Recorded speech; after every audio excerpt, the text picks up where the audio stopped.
Hello everyone, welcome to SNET Pathshala. Today we are going to discuss the topic syllogism, in which we will cover your Venn diagram as well and the golden rules of syllogism. So basically it is a conceptual class which you need to memorize in your mind, and because it is a conceptual class, it will help you further in certain topics. For example, in formal and informal fallacy, moods and figures, and classical square of opposition, and there is one more. I'm forgetting the name, but yeah, these are the things in which you will need this session. So let's begin with our conceptual class, syllogism. So सबसे पहले तो जो logic word है वो Greek word से derive हुआ है, logos, and it means thought or the word expressing thought. And syllogism is also derive from a Greek word, it means inference or deduction. तो इससे आपको समझ में आ गया होगा कि syllogism is a part of deduction, right? And it is an argument that contains three parts, which is a major premise, minor premise, and a conclusion, right? So this is your major premise, minor premise, and conclusion. So basically in a deduction there will be one or more than one premises. For let's say there are two premises, P1 and P2. So your P1 will be your major premise, right? Major premise will talk about the main point, right? And your minor premise will be related to the major premise. So major premise is basically independent, whereas minor premise is dependent on the major premise, right? अब conclusion, इसमें conclusion क्या है? Conclusion एक argument है जिसको support करने के लिए हमने प्रेमाइसेस दिए हैं. अब इन प्रेमाइसेस और कंक्लूजन में you have your major term, middle term, and minor term. So your major term is the predicate of the conclusion, minor term is the subject of the conclusion, middle term is your present in both the premises. For example, if I write here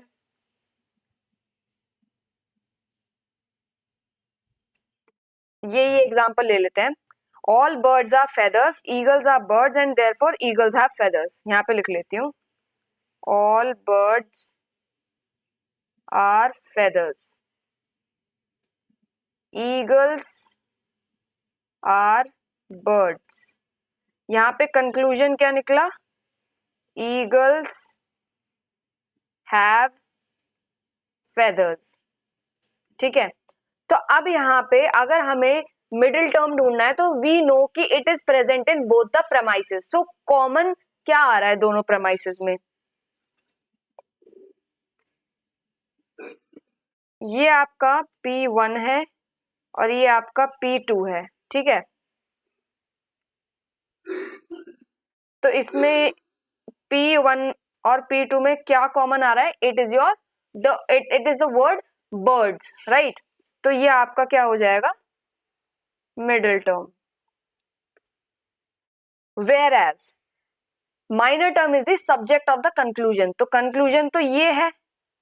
अब इस conclusion में what is your subject?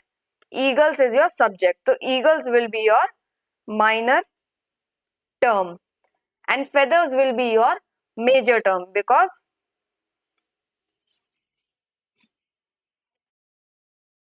feathers क्यों है major term? Because it is the predicate of the conclusion, right?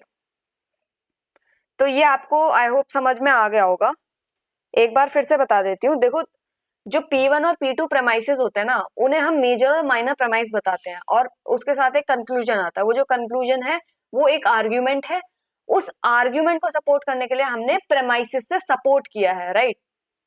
अब इन तीनों का ये जो स्ट्रक्चर है, ये स्ट्रक्चर ऑफ आर्ग्यूमेंट है, P1, P2 and your conclusion. अब इससे हमें middle term, minor term and major term निकालना है. Middle term is present in both the premises and minor term is the subject of the conclusion, and your predicate of a sentence is your major term. ठीक है. अब preposition के ना essential elements हैं, वो essential elements क्या हैं? Quantifier, subject, predicate and copula. अगर मैं यहां लिखती हूं ऑल ह्यूमंस आर मॉर्टल, तो यहां पे all is your quantifier,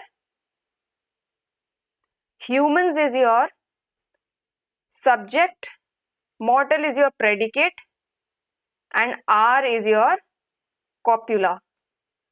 Copula basically is the connecting word in a sentence. It connects subject and predicate, whereas quantifier is all, some, all, no, some not. ठीक है? Humans is your subject, जो main focal point है जिसके बारे में हम बात कर रहे हैं. Who is mortal? Humans are mortal. तो humans is the subject, main focal point. And mortal जो mortal तो describe कर रहा है ना, किसको describe कर रहा है? Humans को describe कर रहा है. तो mortal is your predicate. अब यहाँ पे टाइप्स ऑफ सिलोबिज्म, यहाँ पे बेसिकली हमने इसको कैटेगराइज किया है 3 टाइप्स में. First is your categorical syllogism. ये ऐसे सिलोबिज्म होते हैं जहाँ पे प्रपोजिशन विदाउट कंडीशंस होता है, राइट? जो नॉर्मल आपके प्रेमाइसेस है, कंक्लूजन है वो.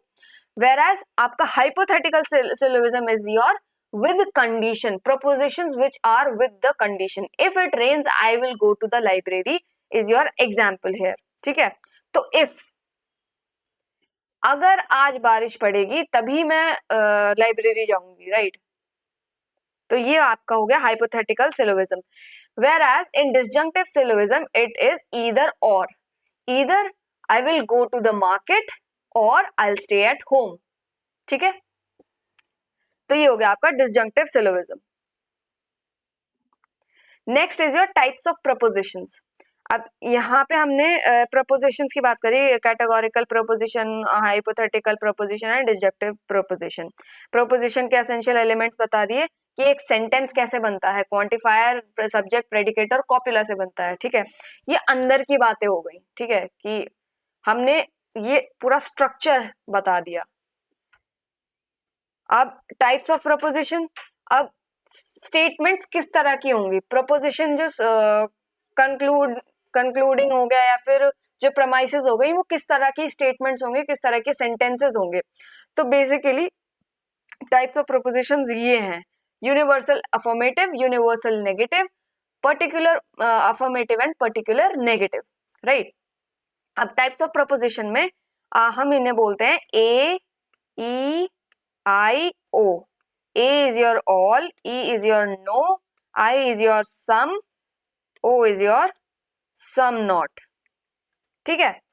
तो as you see on the face of it कि ए जो है ऑल, ये एक पॉजिटिव वर्ड है, तो हम इसे क्या बोलेंगे? Universal positive.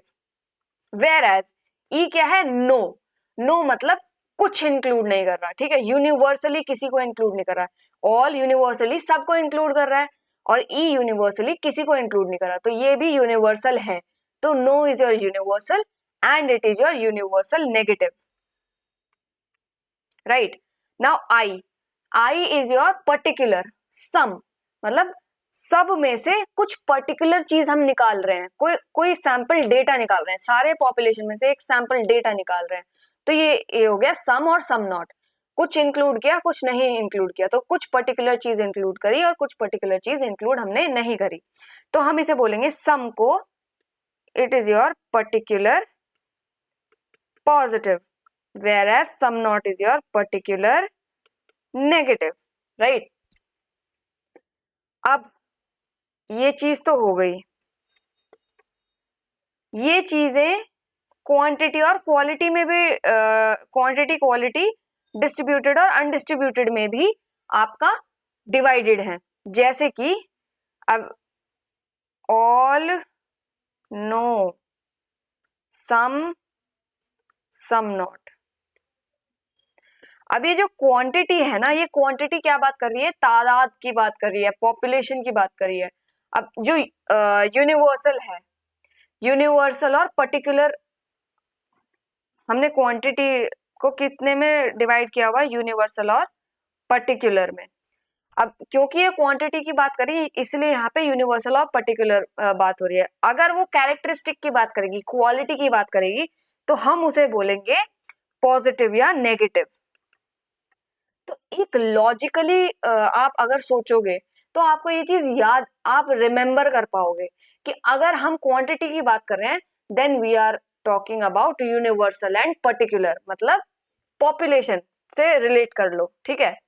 Population quantity basically हम बात कर रहे हैं तो यूनिवर्सल और particular, some not all, no, ठीक है। whereas quality is your characteristic, is your attribute, right? तो क्वालिटी कैरेक्टरिस्टिक एट्रीब्यूट क्या होता है, या तो तुम पॉजिटिव इंसान हो या नेगेटिव इंसान हो, है ना। तो ये आपकी कैरेक्टरिस्टिक डिफाइन कर दी। तो हम क्वालिटी में पॉजिटिव और अफर्मेटिव, सॉरी अफर्मेटिव और नेगेटिव बताएंगे, ठीक है। अब प्रपोजिशंस यहाँ पे डिस्ट्रीब्यूटेड और अनडिस्ट्रीब्यूटेड बताइए। डिस्ट्रीब्यूटेड और अनडिस्ट्रीब्यूटेड बताई गई है। तो डिस्ट्रीब्यूटेड में आपका आएगा जो चीज हम डिस्ट्रीब्यूट कर रहे हैं सब में, सारी पॉपुलेशन में डिस्ट्रीब्यूट कर रहे हैं, वो क्या है, ऑल और नो। वेराज अनडिस्ट्रीब्यूटेड क्या होगा, सम एंड सम नॉट।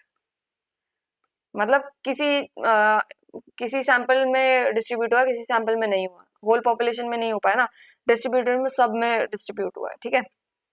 तो ये हो गया आपका quantity quality, distributed undistributed, universal affirmative, universal negative, particular affirmative and particular negative. ये जो कंसेप्ट्स हैं ये दिमाग में अच्छे से रट लो। अगर ये चीज आपने मेमोराइज कर ली तो आगे आपको मूड्स और figures, formal informal fallacy, conversion, obversion, contraposition, इन सब में दिक्कत नहीं होगी, बहुत इजीली समझ पाओगे, ठीक है। तो एक और चीज मैं बता देती हूँ, A type proposition, E type proposition and I type proposition. कभी कभी क्या होता है कि आपको कुछ ऐसा स्टेटमेंट दे दिया जाएगा जिसमें ऑल, नो, सम नॉट नहीं होगा, ठीक है। उसमें क्या होगा, each, every, any, no, never, none, few, certain, most, many, ये सब दे रखा होगा। तो उसे, उस ओरिजिनल स्टेटमेंट को आपको एक लॉजिकल स्टेटमेंट में बनाना है। फॉर एग्जाम्पल अगर मैं लिखती हूं ईच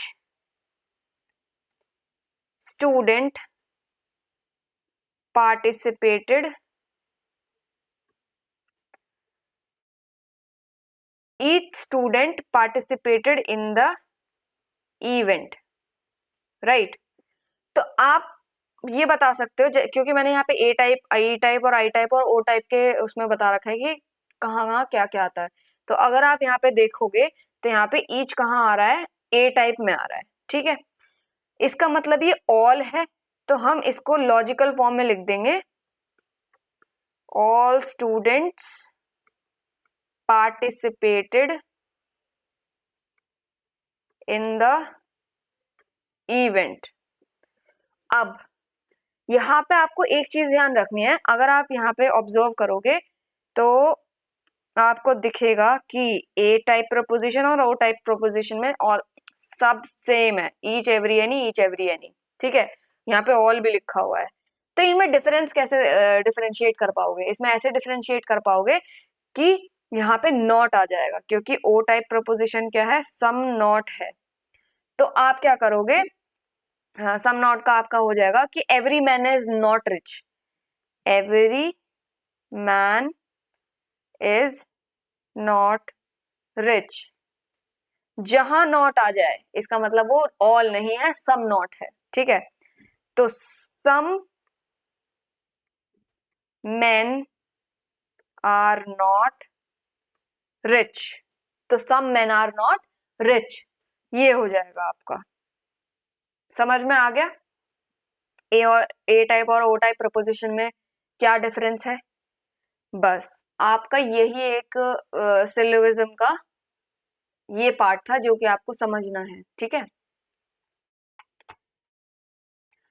अब एक बार ही हम देख लेते हैं, मैंने गूगल से, मतलब बहुत अच्छे लग रहे थे वो डायग्राम्स, क्या उससे और थोड़ी क्लैरिटी आ जाएगी आपको। जैसे कि proposition, proposition is equals to quantifier plus subject plus copula plus predicate. तो प्रपोजिशन में क्या क्या होता है? क्वांटिफायर होता है, सब्जेक्ट होता है, प्रेडिकेट होता है, कॉपुला होता है। आपका क्वांटिफायर क्या है? Quantifier is your all, no, some not, ठीक है ये। और सब्जेक्ट क्या है? सब्जेक्ट मैंने बता दिया, ये मत ध्यान देना आप, मतलब दे सकते हो, पर मेन क्या है आपको ये समझना है, फोकल पॉइंट, ठीक है, जो पहले आता है सेंटेंस में वो सब्जेक्ट है। Copula is your connecting relation, denotes relation between subject and predicate, is, are, have, has, ये सब।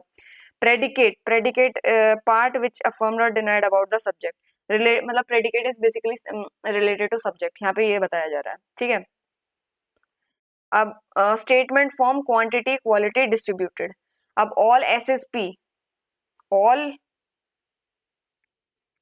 एस एस पी ऐसे देखोगे तो इसमें क्या दिखा रहा है कि जो एस है पूरा डिस्ट्रीब्यूटेड है पी में, लेकिन पी डिस्ट्रीब्यूटेड नहीं है एस में, ठीक है।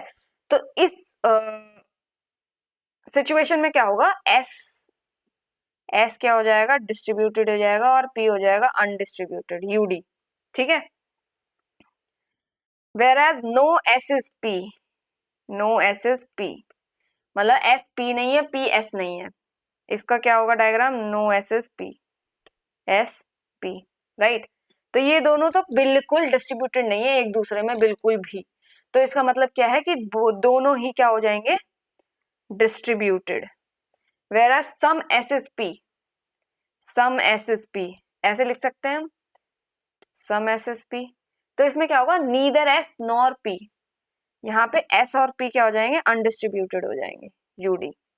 सम एस इज नॉट पी, ये देखो some S is not P ऐसे है, ठीक है।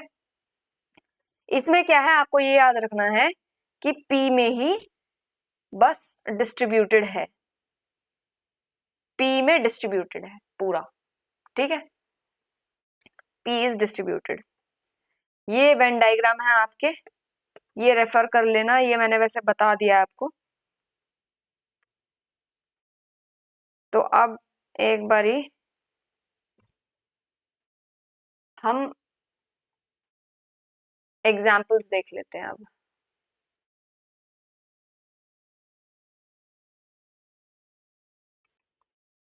चलो पहले हम मेजर और माइनर और उससे मिडिल टर्म से करते हैं। तो all lilies are flowers, all lilies are flowers, all flowers are white, ठीक है, ऑल लिलीज आर वाइट। अब इसमें मुझे बताओ कि मेजर प्रमाइस क्या है, माइनर प्रमाइस क्या है, और आपका मेजर टर्म, माइनर टर्म और मिडिल टर्म क्या है, ठीक है। You have your 10 seconds here.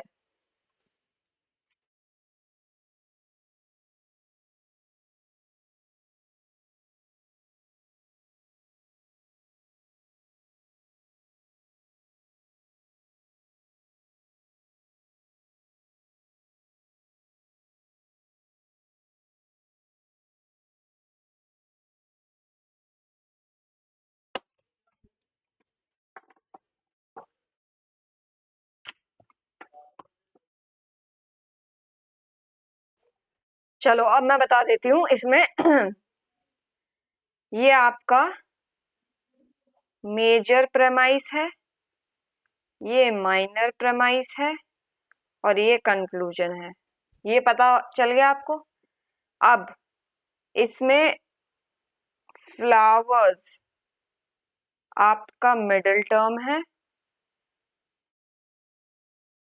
और सब्जेक्ट माइनर और predicate major, minor term, major term, middle term. तो major premise all lilies are flowers, minor premise all flowers are white, conclusion is all lilies are white. So in this your middle term will be the which is common in both the premises, which is your flowers, middle term हो गया, subject of the conclusion is your lilies, which will be your lilies will be your minor term, and predicate of the conclusion is your white, मतलब major term. ठीक है. एक और example, all politicians are sociable people, all councillors are sociable people. एक minute, all councillors are politicians. एक minute,